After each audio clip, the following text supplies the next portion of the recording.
Y recordarán que estamos viendo, nuestra serie sobre las cartas paulinas. Y hace una semana nos hablaron de la primera carta a los Corintios. Y recordarán un poco del contexto en el cual se vivía en Corinto, y espero recuerden la prédica de hace 8 días, porque va no ligada, pero acuérdense que era cómo nos podíamos mantener en unidad, ¿verdad? Entonces, nuestro tema del día de hoy es manteniendo la fe en medio de la aflicción, ¿sí? Y nuestro título es Durante la tormenta. Porque durante la tormenta, hermanos, pasamos muchas aflicciones y a veces no sabemos ni por dónde, ¿vale? El apóstol Pablo nos muestra que a pesar del gran sufrimiento que padeció y las tristezas que lo embargaron durante su ministerio, en todo momento experimentó la consolación y la fortaleza de Dios en medio de sus tribulaciones. Y hoy, analizando un poco más a detalle, hay 2 alabanzas que yo espero ustedes hayan cantado con entendimiento. La nueva, que es Tú proveerás, y la de tu fidelidad. Y yo analizaba más a detalle, a lo mejor estaba como, dije, sí, porque yo pedía confirmación de qué tal que voy a dar una palabra que no es. Pero yo escuchaba y leía la palabra y yo decía, es cierto, en todo momento, sí, nuestro corazón, nuestra mente entra de repente en angustia, pero Dios está ahí. Y es lo que el apóstol Pablo nos va a hablar en esta segunda carta, porque Segunda de Corintios está llena de muchos temas que realmente yo decía, ¿les hablaré de esto? No, les hablaré de esto, Señor, dime de esto. Hay muchísimos. Y realmente no es que todos nos queden, hermanos, pero creo que el tema que se imparte o el tema que Dios habla es porque es el que en el momento es el indicado. Cuando ustedes se propongan a leer Segunda de Corintios, lo van a entender y van a decir, esto sí, esto no, esto es para mí, esto es para... Nada, para la hermana no, para mí. ¿Sí? Entonces, la semana pasada vimos que Pablo recibió un reporte sobre que las cosas en la iglesia de Corinto no estaban tan bien, y él les escribe para corregir dichos problemas. Y no muchos lo recibieron con gusto, sino que se rebelaron contra su autoridad. Sin embargo, la mayoría de los corintios sí se dieron cuenta de su arrogancia y le pidieron perdón a Pablo y querían reconciliarse. Y es entonces que Pablo escribe esta segunda carta para informarles o notificarles su amor y compromiso. Y lo que acabamos de leer, él les dice, yo les escribí con tristeza y sé que ustedes se entristecieron, pero era necesaria esta tristeza porque esta tristeza nos va a llevar a salvación. Y no va a ser una tristeza como el mundo que nos lleva a muerte. Como toda carta, él empieza agradeciendo a Dios de toda misericordia y consolación. Y le dice que trajo paz y ánimo a él y a los corintios, puesto que fue rechazado por los corintios como líder. Él no era alguien con mucha economía. Él no es tanto pobre, pero su economía era escasa. Ganaba un salario mínimo, estaba en constante persecución y sufrimiento, frecuentemente no tenía hogar porque pues andaba predicando, iba de un lado al otro, si no andaba huyendo porque ya lo andaban persiguiendo, estaba siempre amenazado de muerte. Entonces pues él era, por así decirlo, nómada. Y entonces pues esto a los corintios, ellos decían, bueno, es que es Pablo, y yo veo que alguien más viene y predica y ese sí tiene dinero y se viste mejor y está enjollado y pasándole aquí, ¿no? Y trae carro y no anda en la combi corriendo para allá y para acá. Entonces mejor le hago caso a él, porque pues nos va a hablar de prosperidad. Y Pablo es Pablo. Por eso es que Pablo al inicio de la segunda carta de Corintios les dice en el capítulo 1, Pablo, él inicia su carta y dice, Pablo, apóstol de Jesucristo. Él dice, yo no soy como ningún otro apóstol. Yo soy apóstol de Jesucristo. Y les dice, por voluntad de Dios, a mí no me puso ningún hombre. Pablo, me estoy presentando yo y dice, apóstol de Jesucristo. Él era apóstol de Jesucristo, no de ningún hombre. Dice, por voluntad de Dios. Los corintios estaban ya, habían dos grupos, como bien nos comentó la hermana Lady la semana pasada, había dos grupos, estaban divididos y acuérdense que decían, pues yo soy de Apolo, yo soy de Pablo, y estaban, ¿no? Y unos seguían a unos apóstoles que decían, es que él sí, porque pues tiene presencia, porque no, sí se ve, y Pablo pues tiene que trabajar, si apenas le alcanza, lo tenemos que mantener. Y Pablo en la carta de Corintios dice, yo trabajo, cuando tengo como y cuando no. O sea, Pablo les está diciendo, no es que no necesite de ustedes, pero no sean arrogantes. A mí Dios es el que me ha provisto. Y es justo lo que vamos a hablar hoy, porque a veces en medio de Pablo, esta carta la hace más personal, hermanos. Esta carta, Pablo, no es que sea como su diario y aquí voy a escribir mis atribulaciones y aflicciones. No, pero Pablo en 2 de Corintios nos muestra más cómo era la vida de un apóstol, de alguien que servía a Dios. Y él dice, he pasado tribulaciones, persecuciones, azotes, y lo vamos a ver durante todo la prédica, pero había algo especial o específico, y era lo que Pablo quería comentarles.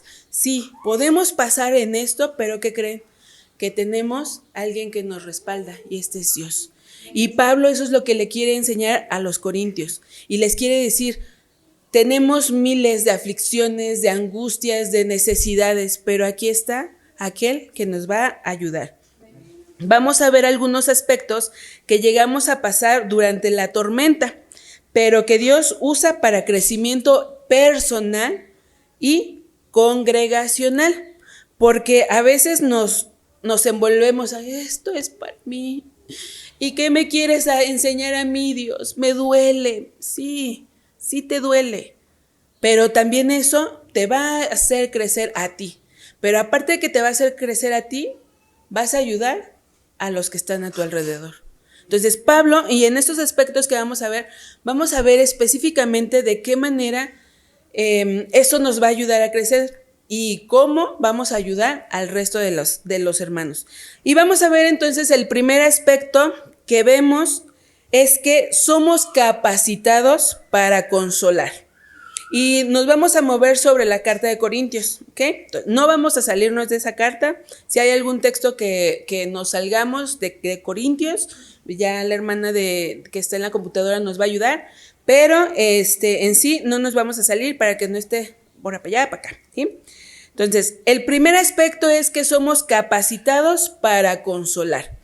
Y nos vamos a ir, bueno, aquí mismo, segunda carta de Corintios, el capítulo 1, y es del 3 al 11. Y dice así, bendito sea el Dios y Padre de nuestro Señor Jesucristo, Padre de misericordia y Dios de toda consolación, el cual nos consuela en todas nuestras tribulaciones, para que podamos también nosotros consolar a los que están en cualquier tribulación, por medio de la consolación con que nosotros somos consolados por Dios, porque de la manera que abundan en nosotros las aflicciones de Cristo, así abunda también por el mismo Cristo nuestra consolación.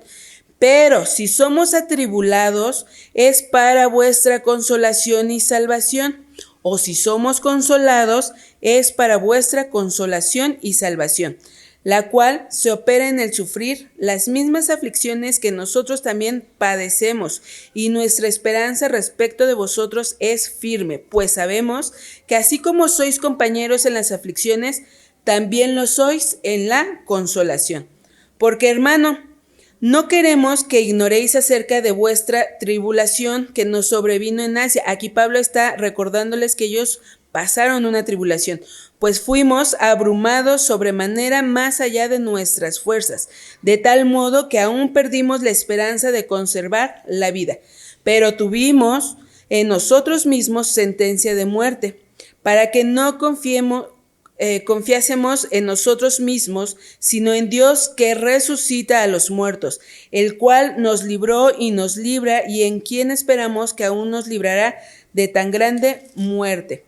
Cooperando también vosotros a favor nuestro con la oración, para que muchas personas sean dadas gracias a favor nuestro por el don concedido a nosotros mismos por medio de muchos. Pablo comienza alabando y reconociendo a Dios. Y dice, quien se reveló a sí mismo en su Hijo, es decir, el ungido, el soberano, el redentor, el cual disfrutaba plenitud de su posición exaltada, pero él, hablando de Jesucristo, estuvo dispuesto a convertirse en un siervo sumiso en su encarnación. Lo reconoce como Padre de misericordia, es decir, aquel que trata al individuo, aquel que nos trata a nosotros pecadores con bondad, amor, ternura. Como Dios consolador, la palabra consolación se relaciona con un término que ya conocemos y que nos han mencionado, y este es paraclete, y significa aquel que se pone al lado para ayudar. También el paracletos es conocido, así es conocido el Espíritu Santo. Ajá. Entonces Pablo comienza a presentar, pero a alabar a Dios, y le dice, Él es nuestro Padre, Él es nuestro Dios, Él se despojó, Él dejó todo a un lado y Él vino como en su humanidad, Él sufrió. Nos pone un primer ejemplo, Él dice, en la humanidad, cuando Jesús estuvo aquí en la tierra, no es que la pasara que todos le dieran cosas, ¿verdad? La misma palabra dice que Él decía, no tengo dónde recostar mi cabeza, ¿no? Cuando Él sufre, Él no tenía una casa ostentosa, nada de eso, ¿verdad? Entonces Pablo lo presenta, lo alaba, pero también presenta al primero. Y se acuerdan que nuestro aspecto era capacitados para consolar, pero para nosotros poder capacitar, ya tuvimos que haber pasado pues una experiencia, y no es agradable. Pero Pablo les dice, tenemos nuestro primer ejemplo, que es Jesucristo. Él también sufrió, padeció, lo abofetearon, lo escupieron, lo rechazaron. O sea, aquí tenemos a uno. Después sigo yo, que también les dice, mi historia, o sea, yo estuve en Asia y yo tuve miedo de muerte. O sea, Pablo sabía que era tener temor, que era pasar hambre, cómo lo persiguieron, cómo tenía que huir de una ciudad a otra, cómo los mismos de donde él iba lo ayudaban en ocasiones pues a salir de ese pueblo porque lo iban a matar. Entonces él les dice, pero tuvimos en nosotros mismos sentencia de muerte. O sea, él nos está dando aquí, desde inicio nos está diciendo, yo pasé esto. Por eso es que les digo que 2 Corintios es más personal, porque Pablo te empieza a decir, yo pasé esto. O sea, yo no es que te comprenda al 100, pero hay algo, ahorita lo vamos a ver. Dice, yo pasé esto, pero el primero al cual yo vi y me capacitó fue el Señor Jesucristo, porque Él padeció y Él me está capacitando. Ahora me toca a mí mostrarles a ustedes cómo tienen que salir de donde están. Entonces, con esto Pablo da a conocer que Dios vino a él en medio de sus sufrimientos y angustias para fortalecerlo e impartirle valor y denuedo. Él en ningún momento sintió desfallecer porque sabía que Dios estaba con él. ¿Para qué? Para impartirle valor y denuedo. Pablo habla desde su experiencia, lo cual ya vimos, y aparte de eso lo habla desde la alabanza. Y espera que los corintios aprendan acerca de esto. Uno de los propósitos de Dios cuando nosotros como cristianos, como creyentes sufrimos, es que nos lleva a experimentar la consolación directa y personal de Dios. Ese es un plus que nosotros tenemos y el resto de las personas pues no pueden tener. Que Él nos consuela directamente y Él nos consuela directamente. Dice, pero para que a partir de esa experiencia también nosotros podamos ministrar a alguien más. No nos tenemos que quedar nosotros con las cosas. Hablando de tribulaciones, y tribulaciones quiere decir literalmente o figurativamente sentir presión, pero también es aflicción, angustia, persecución, y estas pueden ser en estados mentales o circunstancias externas, porque ustedes van a decir, pues, como Pablo yo no he sufrido, digo, o tal vez sí, ¿no? Tal vez alguien sí lo ha perseguido por predicar la palabra y tal vez usted se ha sentido en peligro de muerte por predicar la palabra. Pero tal vez no, tal vez dice, no, Lupita, yo no, tribulaciones así no. Pero nos está diciendo que esta tribulación, esta presión puede ser no solamente física, sino también puede ser algo mental, una emoción, un sentimiento que está constante, constante y constante. Ajá. Si vamos al versículo 8 y 9, vamos a ver una derrota aparente temporal del cristiano. Pablo dice, porque hermanos, no queremos que ignoréis acerca de nuestra tribulación que nos sobrevino en Asia, pues fuimos abrumados sobremanera más allá de nuestras fuerzas, de tal modo que aún perdimos la esperanza de conservar la vida. Pero tuvimos en nosotros mismos sentencia de muerte, para que no confiésemos en nosotros mismos aquí, sino en Dios que resucita a los muertos. Esta la podemos ver como una derrota del creyente, algo que podemos decir es que estoy atribulado, me siento en muerte, me siento, en peligro de muerte, siento que no puedo, siento la presión aquí, siento que todo me está sobrepasando. Es algo que humanamente nosotros vemos, perdemos la esperanza, dice Pablo, yo perdí la esperanza de conservar la vida. Vemos una derrota aparente humana de Pablo, ¿sí? Pero también vemos, en el versículo 10, nos habla sobre la victoria espiritual del creyente. Es decir, yo humano me siento en peligro, me siento sin esperanza, me siento prisionero, me siento angustiado, siento que no puedo más, siento que este problema me está asfixiando, siento que no voy a salir. Pero Pablo dice, sí, te puedes sentir de esta manera, pero ¿sabes qué? 10. Habla acerca de, sino en Dios que resucita a los muertos, el cual nos libró y nos libra, y en quien esperamos que aún nos librará de tan grande muerte. Pablo dice, humanamente tienes este problema, pero acuérdate que está Dios, pero no cualquier Dios, el Dios, el que resucitó, el que te va a librar, en el cual te va a librar de muerte. Y es que aquí, aparte de todo, vemos que se cumple la promesa que viene en Josué 1:5. Nos vamos a Josué 1:5, si la hermana llega antes que nosotros, si no se los leo, dice así: nadie te podrá hacer frente. En todos los días de tu vida, como estuve con Moisés, estaré contigo. No te dejaré, no te desampararé. Pablo dice, sí, tenemos esta aflicción. De repente vas a sentir que la esperanza se fue. Te vas a sentir en peligro de muerte. Pero hay un Dios, el Dios resucitado, que nos va a librar. Y no solo eso, recuerda la promesa que hizo atrás, donde dice, no te dejaré, no te desampararé. Pero si por ese texto no es suficiente, también en Deuteronomio 31, 31, el versículo 6 y el versículo 8 dice así, el 6, esforzaos y cobrad ánimo. No temáis ni tengáis miedo de ellos, porque Jehová tu Dios es el que va contigo. No te dejará ni te desamparará. El 8, y Jehová va delante de ti. Él estará contigo, no te dejará ni te desamparará. No temas ni te intimides. Hermanos, Pablo dice, sí, tienes este problema, pero tienes una victoria, que el Dios resucitado cumple su promesa, esa promesa que tiempo atrás habló y dijo, no te va a dejar, no te va a desamparar.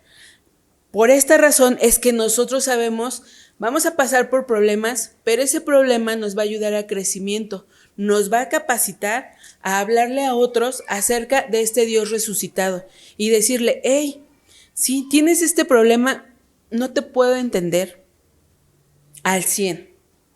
Tal vez yo pasé un problema similar, pero ¿sabes qué?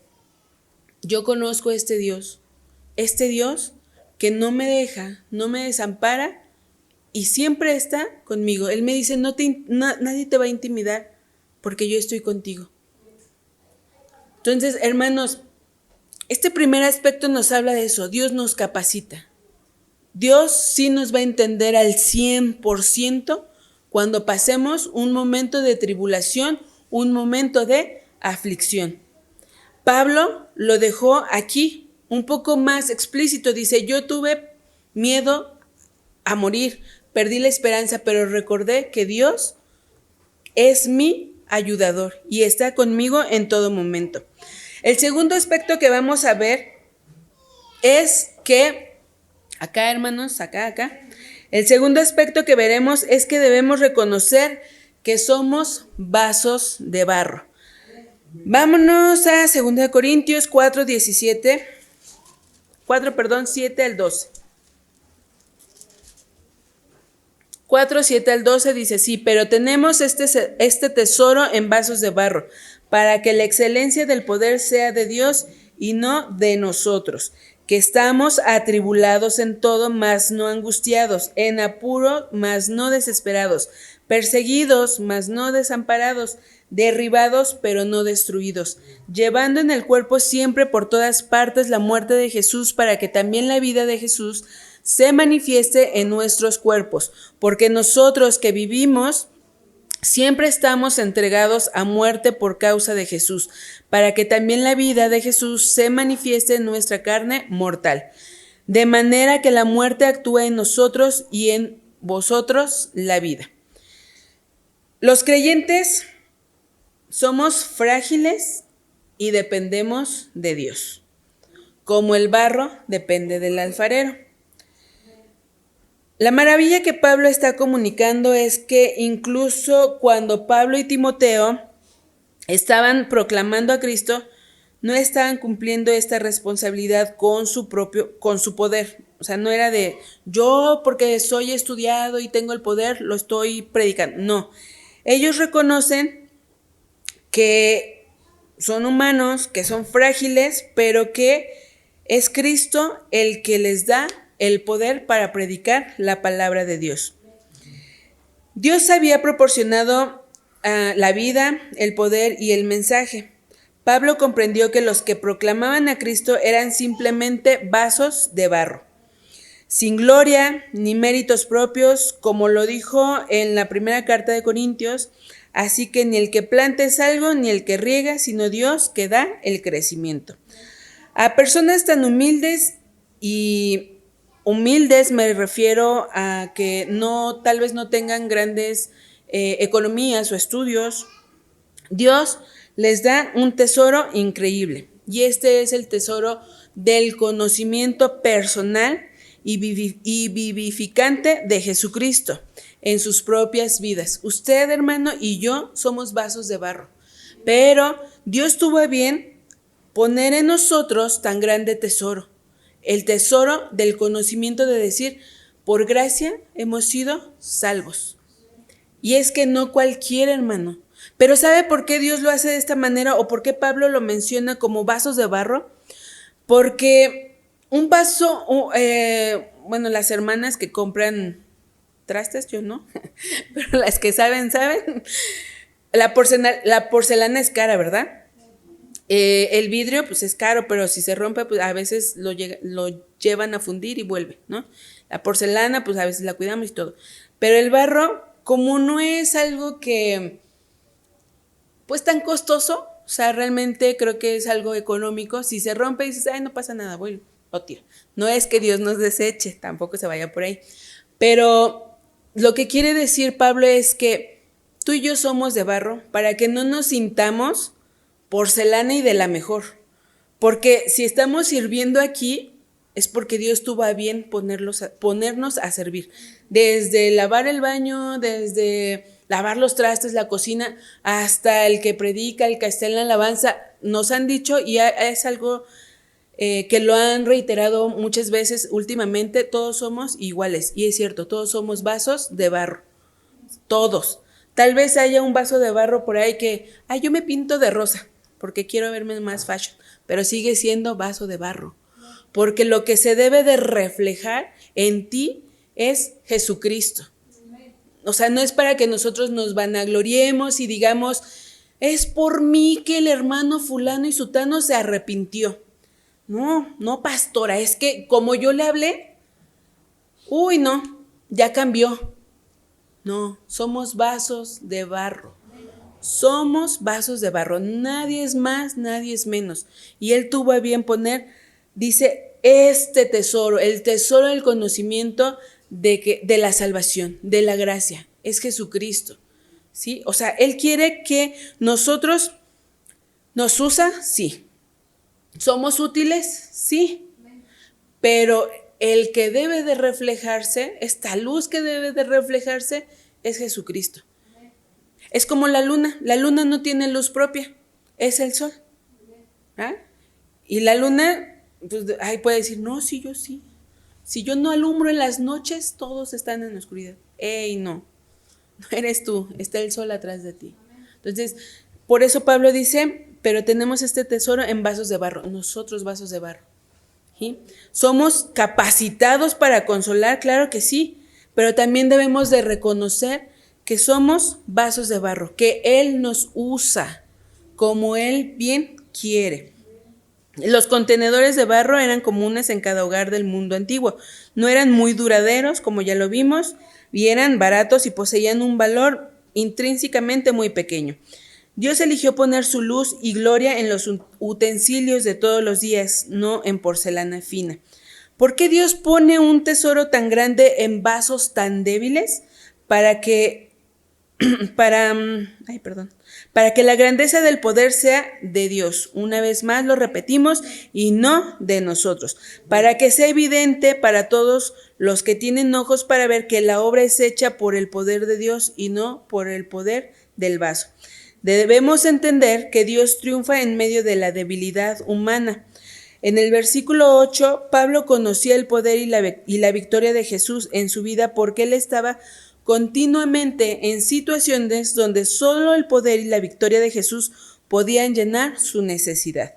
En el versículo 10, hay aspectos de la gran obra de Dios en nuestras vidas que solo ocurren por medio de pruebas y aflicciones. Dios hizo a Pablo más efectivo en el ministerio por medio de sus padecimientos. Y el versículo 11 dice, porque nosotros que vivimos siempre estamos entregados a muerte por causa de Jesús, para que también la vida de Jesús se manifieste en nuestra carne mortal. Algunas veces pensamos que si alguien en verdad es espiritual o es usado en verdad por Dios, vivirá en victoria. Y lo vamos a ver y decir, ese hombre que le va súper bien, no es usado por Dios y está en victoria. Lo que no sabemos es lo que ese hombre pasó tiempo atrás. ¿Y qué fue lo que Dios hizo en la vida de ese hombre? Dios tiene un propósito glorioso al dejar que nos sucedan cosas. Lo resumimos de la siguiente forma. Por fuera estamos padeciendo y se nos está dando una golpiza, pero por dentro Dios nos está bendiciendo y nos está renovando. Y a veces no lo vemos. Y a veces ahí andamos, Señor, agárrate otro guerrero, yo ya no. No, nos está fortaleciendo y nos está ayudando a crecer para mostrar su obra en nuestra vida. Ok, del versículo 8 y 10 podemos ver una derrota aparente, porque nos dice que estamos atribulados en todo, mas no angustiados, en apuros, mas no desesperados, perseguidos, mas no desamparados, derribados, y empieza a decir Pablo, ¿te pasa esto? Sí, pero no esto, así, ¿sí? O sea, les empieza a dar una lista. Y vemos que humanamente decimos, es que esto me está pasando y es una derrota que tenemos ya en nuestro pensamiento. Pero en el versículo 16 y 18 dice, por tanto no desmayamos antes, aunque esté nuestro hombre exterior se va desgastando, el interior no obstante se renueva de día en día, porque esta leve tribulación momentánea produce en nosotros un cada vez más excelente y eterno peso de gloria.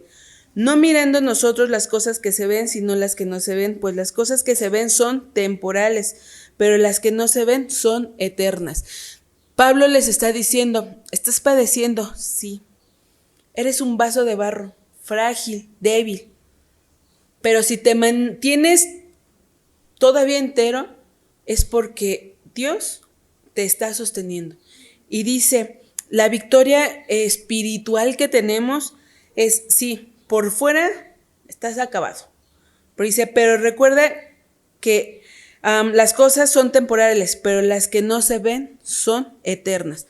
Usted y yo tenemos esa promesa.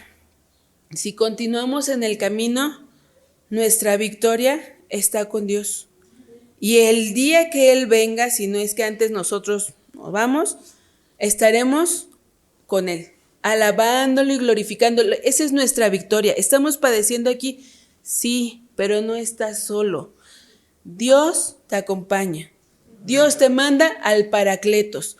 Te dice, no estás solo. O sea, yo entiendo que sí estás tribulado, pero dice más, no angustiados. El angustiado es ya, o sea, cuando nosotros de repente pasamos de tener esta presión a de repente, no, ya tengo ansiedad. ¿Saben? O sea, ya le estamos como más, un paso más para allá. Pero dice Pablo, no, aprende a distinguir.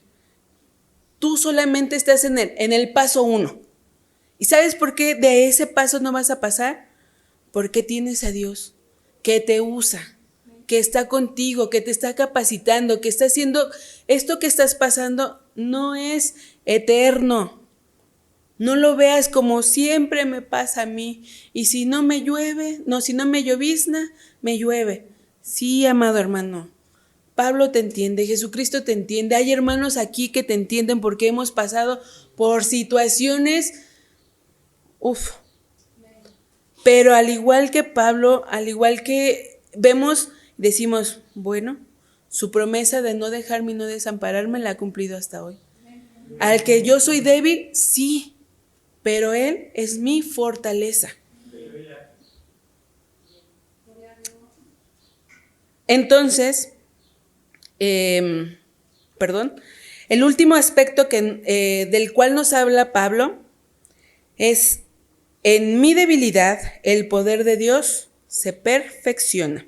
Y esto está en 2 Corintios 12, del 1 al 10. En este del 2 al 1 al 10, Pablo empieza a hablar acerca con los corintios y el título se llama El aguijón en la carne. Porque Pablo les empieza, ciertamente, no me conviene gloriarme, pero vendré a las visiones y a las revelaciones del Señor. Pablo comienza este capítulo, a hablar como de otra persona, ¿sí? Y empieza, conozco a un hombre en Cristo que hace 14 años, si en el cuerpo no lo sé, si fuera del cuerpo no lo sé, Dios lo sabe, fue arrebatado hasta el tercer cielo. Y Pablo comienza hablando en tercera persona, pero en el versículo 7 dice, y para la grandeza de las revelaciones no me exaltase, desmedidamente me fue dado un aguijón en la carne. Empieza a contarles, Pablo ya se había cansado como decirles, yo he sido atribulado, afligido, y dice, bueno, ya no voy a hablar tanto lo que yo he pasado. Y empieza, pero les dice para no gloriarme, ¿sí?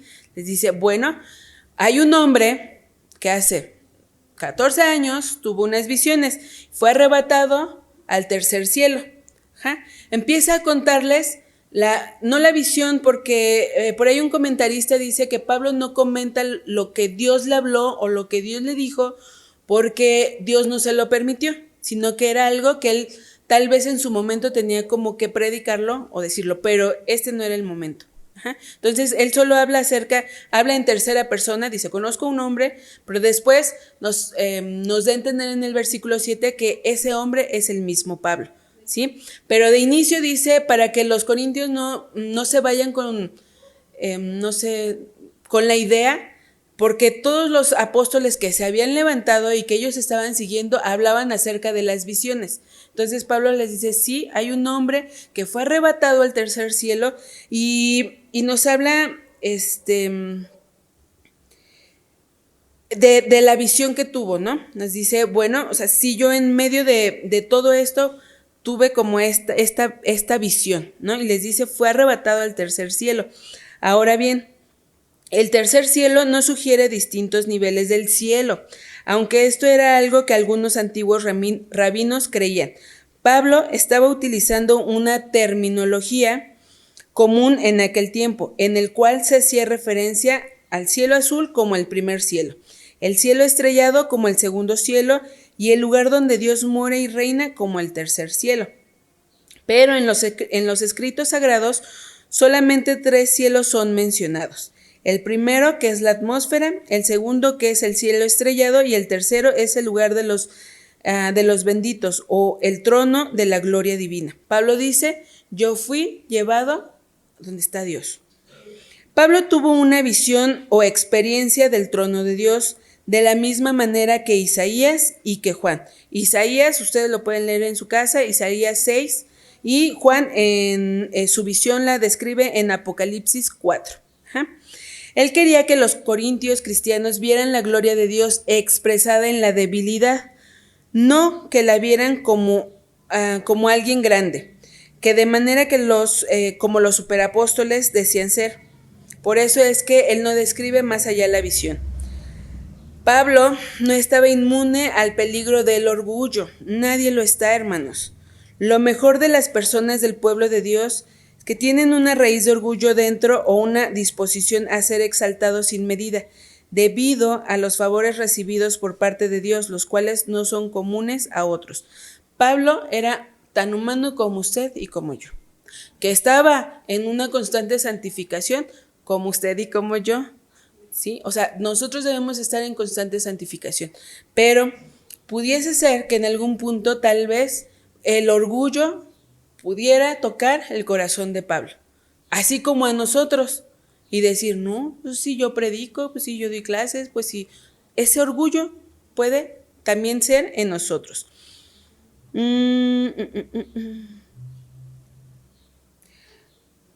Lo mejor de las personas del pueblo de Dios, en la antigua traducción griega, aquí Pablo nos habla acerca del aguijón que tiene en su carne. Ajá. Y esta palabra del aguijón es conocida como skolops, en griego, que es aguijón, e indica algo que frustra o causa problemas en la vida de aquellos que son afligidos. Y del aguijón nos han hablado, si mal no recuerdo, en alguna prédica. Ajá. Este aguijón le dice a Pablo, dice Pablo, fue dado por Dios, porque este aguijón lo iba a mantener en el piso, ¿sí? O sea, no era que se elevara, él decía, yo le pedí a Dios, nos vamos a... 7. Y para que la grandeza de las revelaciones no me exaltase desmedidamente, me fue dado un aguijón en mi carne, un mensajero de Satanás, que me abofeteé para que no me enaltezca sobremanera. Respecto a lo cual 3 veces he rogado al Señor que lo quite de mí, y me ha dicho, bástate mi gracia, porque mi poder se perfecciona en la debilidad. Por tanto, de buena gana me gloriaré más bien en mis debilidades, para que repose sobre mí el poder de Cristo. Pablo dice, me fue dado un aguijón en mi carne, un mensajero de Satanás para que me abofetee. De extraña manera el aguijón que le fue dado y el mensajero de Satanás probablemente Aquí pudiese hablar acerca, probablemente se le dio permiso a Satanás de que pues de que estuviera, no sobre Pablo, ¿no? Sino como que le diera ciertas circunstancias, como pasó en el caso de Job, mas no es algo que sea 100% real, ¿no? Estamos como especulando un poco. Para que lo afligiera, y lo hizo con malicia hacia el apóstol. Pero Dios tuvo un propósito en todo ello y permitió que el mensajero de Satanás, de una manera exitosa, impidiera a Pablo que se enalteciera en sobremanera. Es interesante considerar lo que un consejero sin una perspectiva bíblica le pudo haber dicho a Pablo.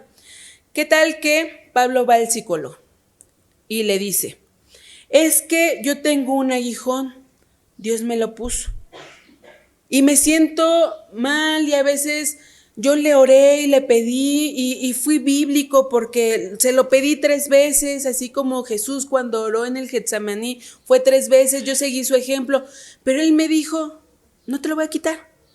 Y entonces el consejero le dice, no te preocupes, Pablo, mira, vamos a escuchar prédicas motivacionales, te va a ayudar a subir tu ánimo. No te desanimes. Mira, tengo un coach. Uf. ¿O qué tal que el consejero le hubiera dicho, ¿en ese Dios tú crees? Mejor ya no lo sigas. ¿Qué tal que ese consejero, ese psicólogo le hubiera dicho, hey, te voy a mandar con el psiquiatra, que te dé medicamento? Pablo no fue con un consejero. Pablo confiaba en el poder de Cristo. No está mal, hermanos, de repente acudir a un psicólogo. Y el psiquiatra ya es otro tema, porque eso ya es algo químico en tu cerebro. Pero que es Dios, esto, Dios, esto. Primero, Dios. Si Dios te dice no, es no, hermanos. Pero a Pablo le dijo, bástate mi gracia porque mi poder se perfecciona en tu debilidad. Yo te puse ese aguijón para que tú no te enaltezcas. Y hay muchas teorías de qué fue ese aguijón que le puso a Pablo. Unos decían que, acuérdense que Pablo era el principal perseguidor de la iglesia cristiana, entonces dicen algunos que puede ser que eran recuerdos, eran sueños donde él podía estar recordando cómo mataba a las personas, entonces era algo mental. Alguien decía que sí era algo físico, una enfermedad, o sea, tienen como diferentes teorías, pero al final pues la Biblia Pablo dice, fue puesto en mí un aguijón. ¿Pero para qué? Para que el poder de Dios se perfeccionara en la debilidad de Pablo. Ustedes y yo tenemos al consejero excepcional, perdón.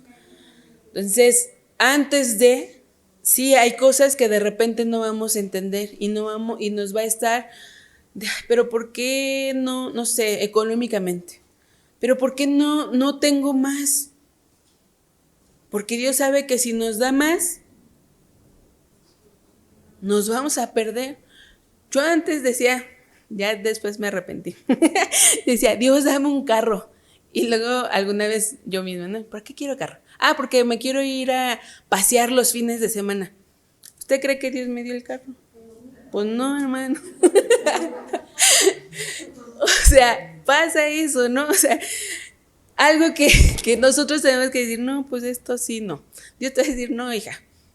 Pero no por eso es, ay, Dios no me quiere, porque si me quisiera el hermano que anda ahí, sí le da un carro y sí lo deja andar acá y allá. Sí, bien, es Él, pero tú eres tú. Y si yo te puse esto, no te lo voy a quitar porque yo necesito que yo me perfeccione en ti, porque te tengo que ver crecer, porque tú vas a crecer espiritualmente. ¿Por qué? Porque vas a ayudar a mi congregación. Véalo así usted, hermano. Si Dios lo quiere bendecir, lo va a bendecir. Pero si Dios dice, no, aguántese, haga berrinche, aguántese. O sea, diga, ya está bien, Señor, pero, o cambie. Y diga, que ahora, Señor, dame un carro porque necesito ir para el potrero. ¿Y qué tal que Dios me dice, ya cambiaste de idea, ya no estás pensando por ti? Y al rato Lupita de viaje. No, no es cierto. Dios ve en nosotros, Él conoce la intención de nuestro corazón. De palabra yo puedo decir, ay, sí, para potrero. Y Dios dice, a mí no me mientes. En tu corazón tú estás pensando en que ya te vas a ir. A mí no me vas a mentir. Entonces, hermanos, hay que ser honestos en todo momento. El aguijón de Pablo, ya lo comentábamos, podía ser físico, podía ser mental o podía ser espiritual. Tu aguijón puede ser físico, espiritual o puede ser mental. Tú sabrás, tú y Dios. Y ya vimos que la respuesta de Pablo no fue la que esperaba, pero Pablo no dijo, ay, pobrecito de mí, Dios, no me amas. No, porque Dios le dijo, bástate, mi gracia. Y es necesario porque mi poder se va a perfeccionar en tu debilidad.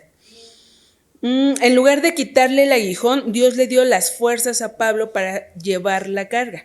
Y Dios mostraría su fuerza por medio de la aparente debilidad de Pablo. No nos va a quitar nuestro aguijón, pero sí nos va a dar la fuerza para soportarlo.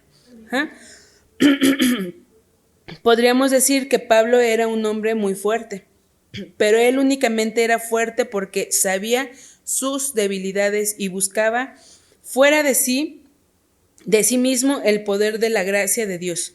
Si queremos que nuestras vidas tengan tal fuerza, también debemos de entender y admitir nuestra debilidad y buscar solamente a Dios para recibir la gracia que nos fortalecerá para cualquier tarea. Era el Pablo lleno de gracia que pudo decir, todo lo puedo en Cristo que me fortalece. Por lo cual vemos una derrota temporal del creyente en el versículo 7, cuando menciona él sobre este aguijón. Pero vemos su victoria en el versículo 9, cuando Dios le dice, bástate mi gracia. Entonces, hermanos, hemos encontrado estos aspectos que nos van a ayudar a pasar en medio de la tormenta. Vamos a entender qué es lo que Dios nos quiere mostrar. Porque fuimos o somos capacitados para consolar. Porque debemos de reconocer que somos vasos de barro y el único que va a brillar es Dios y no nosotros. Mi debilidad, mi aguijón, el poder de Dios me va a ayudar a perfeccionar mi vida. El apóstol Pablo, nos muestra que a pesar del gran sufrimiento que padeció y las tristezas que lo embargaron durante su ministerio, en todo momento experimentó la consolación y la fortaleza de Dios en medio de sus tribulaciones. Es un pequeño video muy corto. ¿Qué le dirías a Dios si lo tuvieras cara a cara? Y fue un experimento social que se hizo, hermanos. Pero ¿sabe algo? A veces estamos como esas personas, con una venda en los ojos, viviendo nuestras debilidades, nuestras tribulaciones, nuestras necesidades, cuando tenemos a Dios cara a cara. Ahí nos muestran a un Jesús crucificado. ¿Saben por qué? Porque Él fue el ejemplo que nos está capacitando. Él sufrió. A Él le escupieron, lo abofetearon, lo rechazaron. Aún en la actualidad lo seguimos rechazando. ¿Qué le dirías tú si lo tuvieras cara a cara? Problemas tienes, todos. Pero hemos visto cómo Pablo dice, su poder se perfecciona en mí. Y me recuerda su promesa, que en todo momento Él va a estar conmigo. Cierra tus ojos, hermano. ¿Qué le dirías a Dios si lo tuvieras cara a cara? Porque Él, al igual que tú, pasó por angustia, por dolor, por tristeza. En su humanidad perdió un amigo.